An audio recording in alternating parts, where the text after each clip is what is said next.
Little Hand's Big Attitude, Book 1, Chapter 19, Learning and Ranting About the Old Days.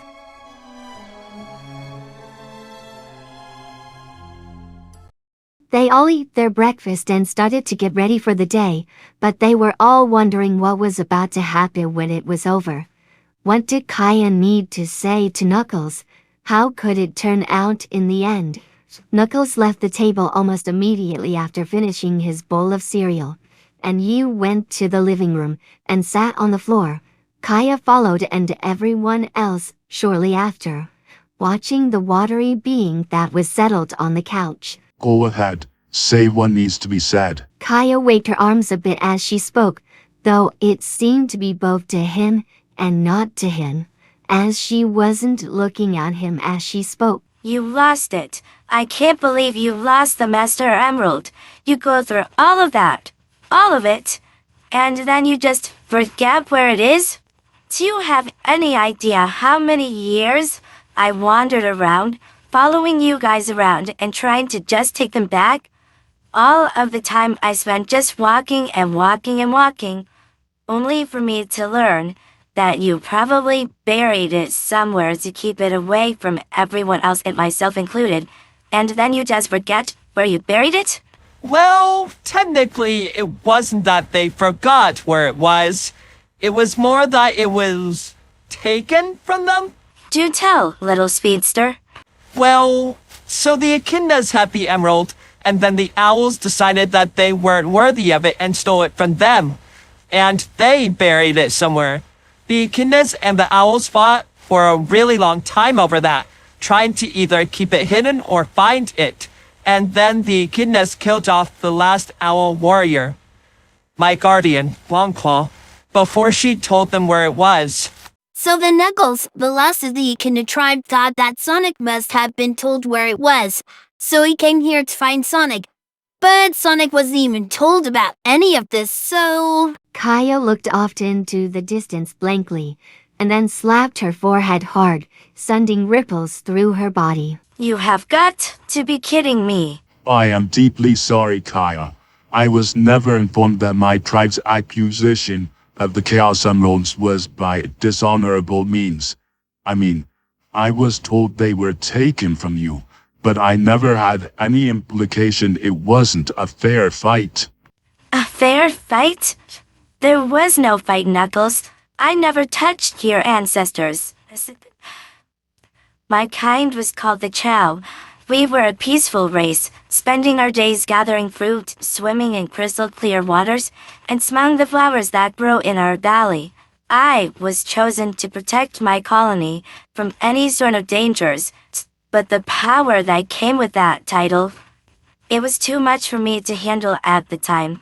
So I made the Chaos Emeralds to act as power wizards, little boosts if I ever needed it.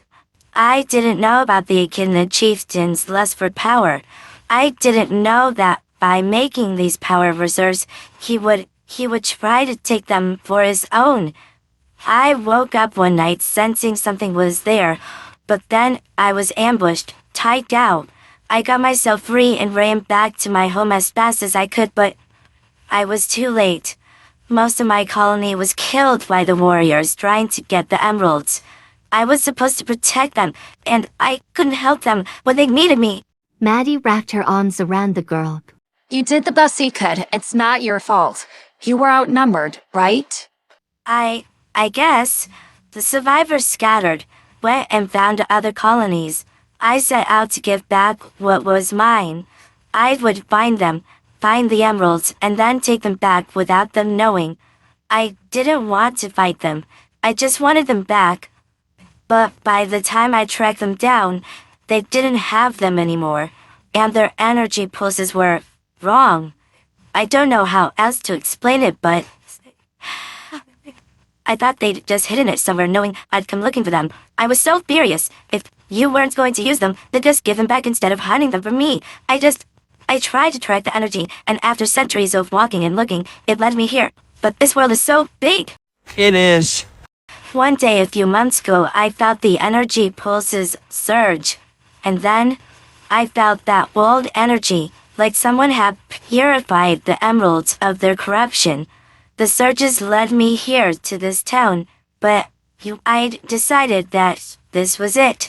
If they weren't here in Green Hills, I was going to just lie down and seep into the soil. Maddie gently stroked her headphones. Oh, sweetheart, I'm so sorry you had to go through all of that. Why did you not simply force my ancestors to tell you what happened to them? Violence and aggression was never the Chow way, and violence returning violence only leads to a cycle of destruction. True words were never spoken. You said you felt it a few months ago.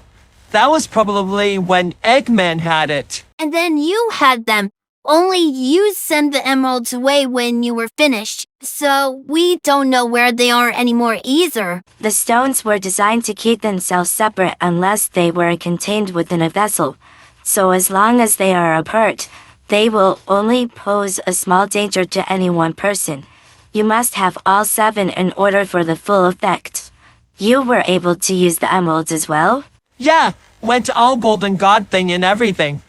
Eggman did too, but I don't really know why he was green electricity while I was golden sparkles and stuff. This Eggman, what intent did he have when he possessed the emeralds? Total universal domination. To have complete control over the planet, the universe, the multiverse. Me? Yes, Abby, you are cute.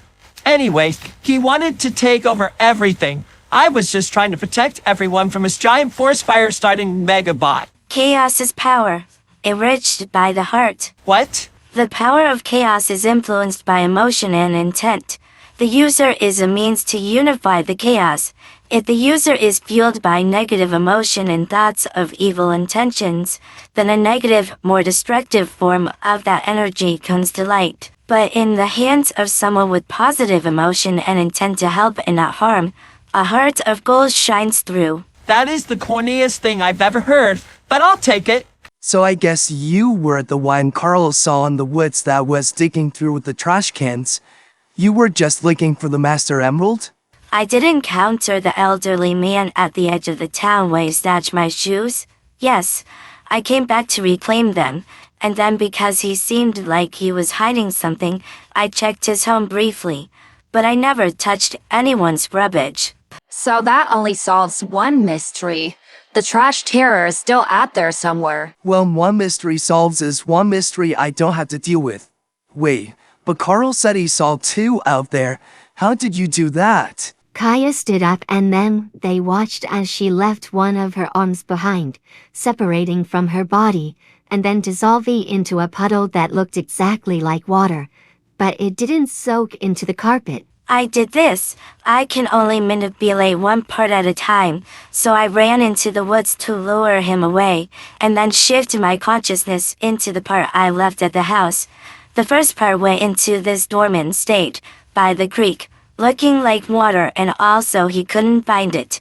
And then once he was back at his house, I swapped out again, and reformed completely once the coast was clear. That's so sick! Sonic whispered as she reattached her arm. She smiled a bit and the blue tint brightened. Knuckles stood up. Miss Kaya, I must confess something to you. I have the Master Emerald here with me. What? I believed it to be my duty to find and return it to the land of my people. But if it was taken from you, then I must return it to you. It's yours by right. Knuckles, the Master Emerald was never mine. Only the stones held within it. If the Chaos Emeralds have been freed and scattered, then the Master Emerald is one of the few things in existence that can keep their power contained and under control. It must be protected, and I think that's you. You should be the one to do so. Are you certain? Guess I am. Now I know that the 7 are no longer in lustful hands. I think I need some time to find myself again. You're leaving? All alone? I won't be far, little one. If I need any help, I know just the house to come to. Besides, somebody's gotta be around to keep this little god from destroying the town when he hits his terrible twos. She said as she gestured toward Obsidian. What do you mean? Kaya and Obsidian seemed to share a look. That little hoglet has an incredible level of power, lying dormant. Where did you find him? We found him as a newborn all alone in a farmer's barn. Never saw or heard from his birth mother. Most intriguing. Still, I don't think he could possibly be in better hands. Thank you, all of you, for helping me out of my slump and providing me with some closure after all this time. You're welcome, Kaya. Do visit from time to time. I will, Maddie. She then snapped her fingers and disappeared from the room. Do you think she'll be okay? Yeah, I think she will be. Now, we all need to get ourselves ready for the day, It's almost time for you and Sonic to get to school, so chop chop! And with that, another god has entered the fold, and was residing in Green Hills, Montana. It gave me a little bit of comfort knowing Kaya was around.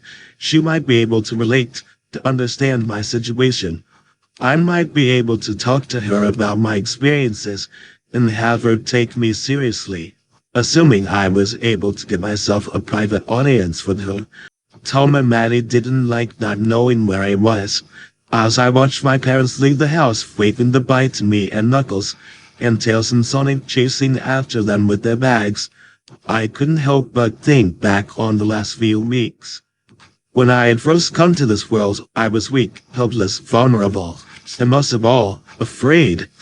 I was afraid of these people that had taken me into their home, afraid of being able to trust anyone, and afraid of the unknown. I wasn't an all-powerful sun deity anymore. I was just a little tiny hedgehog at the mercy of these humans, and the counterparts of those that tried to destroy me in my previous life. But then, I'd seen how much they cared for each other, how much they cared for me. I hadn't wanted to believe it, but then it all had clicked into place, and I found myself wanting to be near these mortals, wanting to wake up every morning and see their smiling faces and be a part of their lives. I've grown up from being small enough to fit in one of their hands, to being able to sit up on my own and utter a few words. So much had happened, so much had changed, but that rage still lingered. After all, it wasn't Sonic, Tails, or Knuckles that I had been truly angry with, and Maddie and Tom never were a part of that previous encounter. No, someone else, someone I once resembled, was the source of my rage. And if I ever saw him or his counterpart again, I was going to give him the full force of what this tiny infant body had to offer. Knuckles looked at me with a smirk. Now then, little warrior, shall we go inside and train? I clutched my tiny spear and gave him a grin. Yes, we shall. These human creatures are quite generous to leave so much food as supplies out for the less fortunate. The little alien held her tiny sack close to her chest as she hopped from boulder to boulder up the slope, her claws digging into the stone to provide a better grip. We shouldn't need to worry about going hungry here. She took in a breath of the mountain air. It was so sweet and clear in comparison to what she was used to. The peaks cast deep shadows on the town below, as she could see the stars beginning to fade. Sunrise would be spilling over the peaks and into the valley soon, and they needed to be safely nestled in their cave by then. She stopped as she heard gasping. She looked back to see her friend was lagging behind, puffing and trying to climb the rocks. Oh dear, I'm sorry. I wasn't trying to outrun you. Should we stop for a moment? No. We can keep going. He replied with a sniffle, looking up through wary, watery eyes. He held his own bag in his hands, his contents being an assortment of non-food items, also left in the bins. Are you certain? He nodded, giving her a smile. Yeah, all this walking and climbing is good. Built up stamina. He then gave a shiver, rubbing his arms to warm himself. I'm just not used to this cold weather. It's making my nose run. Here, this will help. She removed her cloak, wrapping it over his shoulders and closing the clasp. But what about you? Don't worry about me, Silver. That's my job. She gave him a reassuring smile and then took his hand. Come on, I'll help you the rest of the way. With any luck, we'll be back of the cave before the humans wake up. I do like seeing the sunrises here. Do you really think we'll be okay to stay here, Blaze? This isn't our world after all. If the humans do not mind the blue hedgehog you pulled out of the lake that morning being around, I do not see why we can't stay here as well. She thought of a few days before, seeing the hedgehog run around the town in a blue streak.